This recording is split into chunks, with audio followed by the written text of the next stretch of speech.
Hello, hello, hello, my friends. The Dynamo welcomes you back with open arms. And if I have regular viewers, as I have 141 subscribers, so if there are any of you that are regular viewers, you might have noticed I kind of disappeared for about 2 months at the back end of the FM21 cycle. I moved house and then got a last minute offer to go back to university, so that's why I dropped off the face of the earth. But yeah, beta dropped. So now's as good a time as any to just get cracked on and stuck into something. And as I like the tradition of my beta saves being big extravagant teams that I will never manage under any circumstances outside of just faffing around and having fun. I've never managed PSG, so this is going to be a lot of fun. And I've titled this Bullying with PSG because that's what I expect to do. It's either going to go one of two ways. I'm either going to win everything, or it's going to be a very humbling experience, and y'all get to laugh at my managerial prowess, or therefore lack of. Housekeeping, just to let you go at the very beginning. Barcelona, Real Madrid is starting in an hour, so I'm going to try bang this one out so that I can watch that. Save ideas for just overall the FM22. I fancy the idea of having just this as a beta save. I want to do a rebuilding Barcelona where it's the typical classic example of just looking at the academy and trying to build internally. I also want to do a Germany save as well at some point if I can, but I think the big project that I'm working on is once I get my hands on the editor again, I'm going to do a United Ireland database where I'm going to try and make an Irish league that's fun, competitive, while at the same time it's still a challenge to compete with the old enemy across the ocean. So my goal will be trying to create an Irish database and then take a club into being just better than any of the English clubs. So that's going to be my long-term project. But in the meantime, let's get into Paris Saint-Germain. Now, anyone who's not familiar, Paris Saint-Germain just got bought by essentially oil money in the Middle East. They are owned by, I think it's the Qatari royal family, and they are mega rich. Wage budget of 7 million a week, and as far as I'm aware, you start off over the wage budget. So it's going to be interesting to see how we square this circle. Expected to win, came second last season. I think it was Saint Etienne. I don't remember who won it, but it was a bit of a shock. Entered the group stage of the Champions League. That is the holy grail for PSG. They want the Champions League. They haven't won it yet. The goal will be to win the damn thing. They have one European Cup Winners' Cup, but that's from 1996, so way at the tail end of that situation.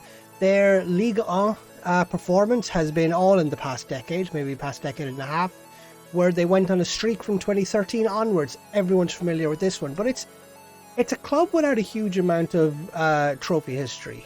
They're fairly successful in the Coupe de France, so I'm going to be trying to just win every goddamn thing. Park the Princesses where they play, and this is going to be interesting of how you manage the attacking talent in this squad, how you figure out how to make it work. Because you have Mbappe, Neymar, Icardi, Messi, and Di Maria. How do you figure out how to get this squad to gel, be cohesive, defensively solid, without upsetting people? Because you can only really play 4 forwards at a time with this much attacking outlet, because none of them are defending. I'm thinking about doing something along the lines of maybe a double pivot in midfield, or maybe moving Marquinhos into being a half-back, or maybe even 3 at the back to see if I can just get that attacking outlet to work correctly with 2 wing-backs. But again, another issue is that their wing-backs are actually just not really that solid defensively, so it's... PSG is very much one of those situations where attacking, they have an incredible ability to go forward. Defensively, not so much. So first thing, we're going to go into squad depth, and just have a look and try to figure out what exactly are we playing with here. Okay, so you've got your obvious up front. Messi is, of course, one of the best players in the world, if not the best player in the world. I'm stuck as to, because if I'm playing that double pivot in the middle, I do kind of want to have him hanging around the middle as either an Enganche or a Trequartista, to have balls just being played to him, because he's got that flair, he's got that trickery, he's got that ability to just make stuff happen from nowhere. But as you can see, if I go back to this, the further down you go, the stars started getting a bit, because So you've got Julian Brandt, Hakimi. Hakimi is essentially the only good right winger. But again, marking 10, tackling 13. Go back onto this other side. You've got Brandt. Again, marking 10, tackling 12. Let's get Karazawa, whatever his name is. Marking 10, tackling 12. You're seeing a trend here. Our Saint-Germain's wingbacks, fullbacks are designed for going forward, not for actually defending those cover spaces. So, depending on how good they are as just footballers, I might explore an inverted winger system so that I can get most of my width from Neymar and Messi just extending out that pitch. Although I'd be tempted to play maybe Neymar on that right hand side and Mbappe on this side and a cardio forward, because Mbappe and Neymar both have they've got the agility and the pace to be able to actually spread that pitch wide, and Messi, because he's getting on a bit, he can't pull that width as well as he maybe could have maybe half a decade ago. So it's a tough one to figure out, but off the top of my head, this is what I'm playing around with. Inverted winger, center defend, and maybe inverted wingback support. This is what I've got in my head at the moment. And then let me get rid of all this, because I set my default to tiki-taka because I quite like passing setups. Let me just get rid of all of this so that I can get rid of this and figure out what I want, because I'll need to assess the squad and find out what's their pace and anticipation situation, because there's no point playing a high line with offside trap unless you've got decent anticipation. But that midfield too, let's have a look at our defenders. Okay, so you have Hakimi obviously on that right hand side, and then for he's not at the club. There's the makings of a player in here, but he's obviously on loan. And please don't tell me optional future fee. I hope they don't take that, because I would really like to develop him. No, I'm not going to get the chance by the end of the beta, but I would really like the opportunity to develop him if I can. There doesn't seem to be a right wing back other than Hakimi, but of course he's like a repurposed right midfield. I think there is somebody in the second team that, yes. Of course, why are you on loan? I would really like to repurpose you. Why are you on loan? Colin Dagba, I guess I'm going to have to move into that senior squad just so I can have backup on that right hand side, because I've got nobody else, obviously. The only other person out there is probably Sergio Ramos. But again, at his age, I don't really want him out there. He's got 15 stamina, so I guess so. Can anyone explain to me why Real Madrid let him go? Do they just... Is it just a conveyor belt of just getting people out? Because there's a part of me looking at this player here still. Concentration, composure, I guess. But with the way they tend to control their midfield, I'm wondering why you'd move him on. But yeah, we're getting into random different conversations. What I have in mind is I need to find a right wing back. Preferably with good passing, composure and teamwork. Maybe good positional play just for those defending overlaps. But, whoops, I don't want very defensive. So, defensive with narrow, because what I have in mind is I want to pull people wide, because you also have Gianluigi Donnarumma, I think that's how you pronounce his name. So, 6'5" with good commanding aerial reach. Exploit the fact that he is going to confidently come for things, so encourage them to be playing balls in.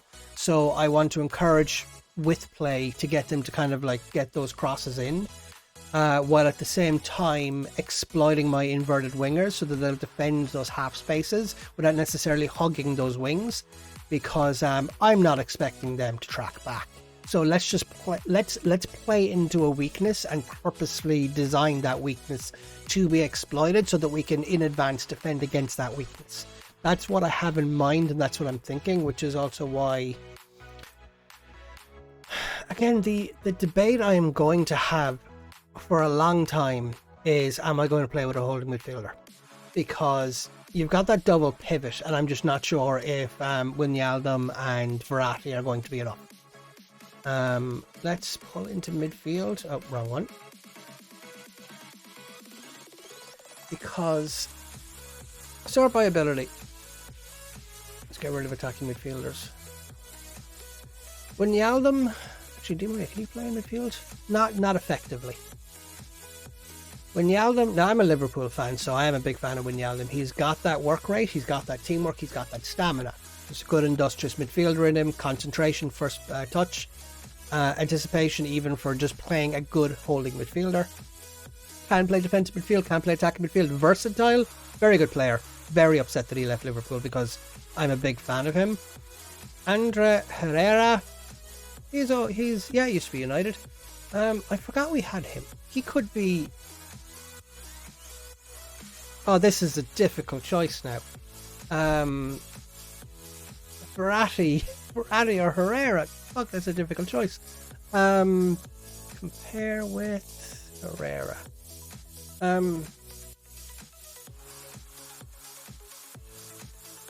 Okay, they're obviously just different types of players, and it really depends on what you're trying to get out of this. Because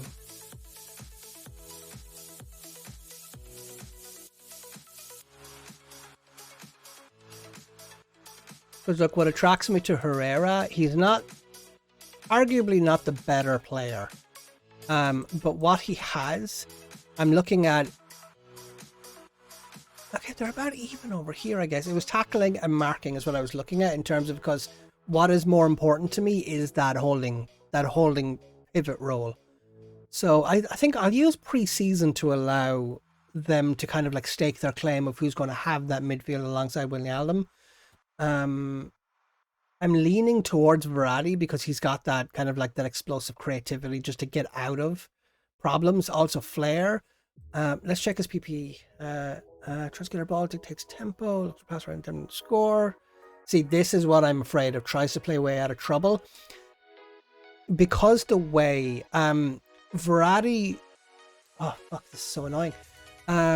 If I was playing with like a holding midfielder, then what I would do is I would have maybe an advanced playmaker over here as Verratti playing that role, because then if he makes a mistake trying to play the ball out from the centre or just playing the ball out of trouble, I've got a holding midfielder in here who would probably be Marquinhos. I've got that holding midfielder just ready to just expect the worst. But because I'm not playing that holding midfielder, if somebody in here makes a mistake, it's heading straight over here. But I guess I've got those inverted wing backs to offer screen and cover, so it could work. It could work. It's dangerous, but it could work. And Marquinhos, why are you up there? Stop it, get back here.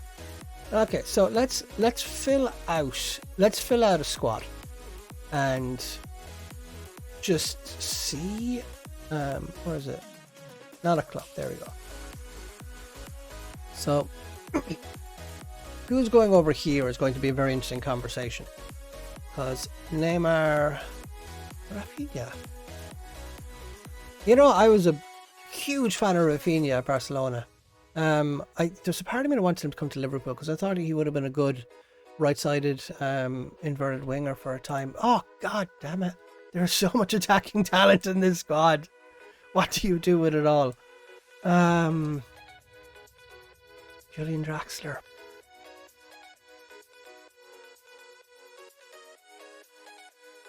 See, the problem is you're going to upset somebody. No matter what you do, you are going to upset somebody. Mbappe up front.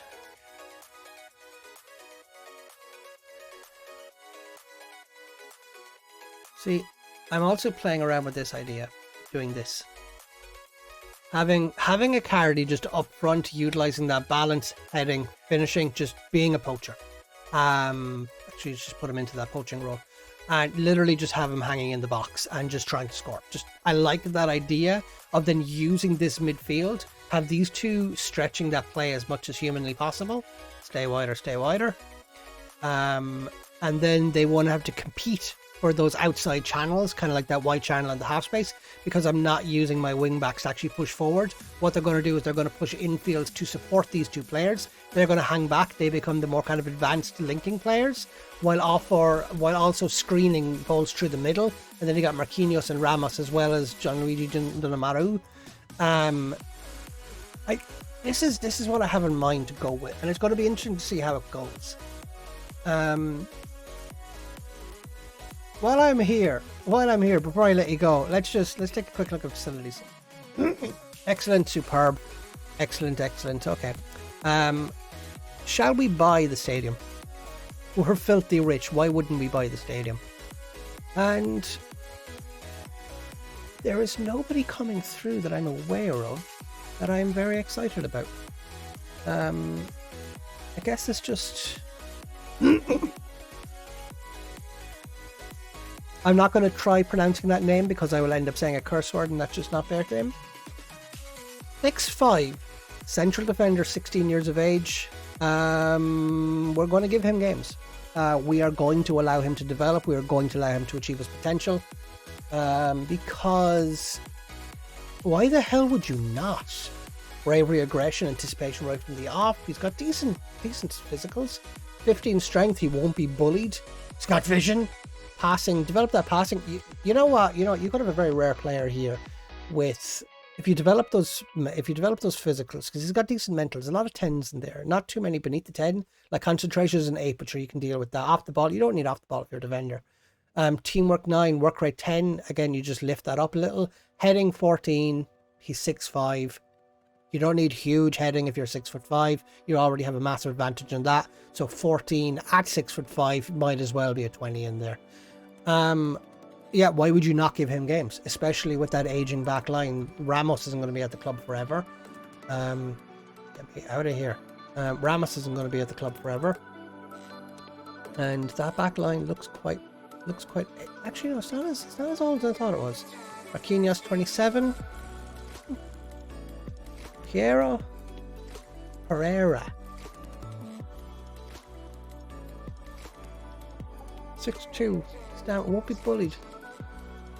Oh, there's so much utility in the squad. While at the same time, this is the only problem I foresee. Actually, no, it's easily fixed. No, it's not easily fixed. Never mind. That's the only problem I foresee, because let's have a look at finances. Because I would fancy.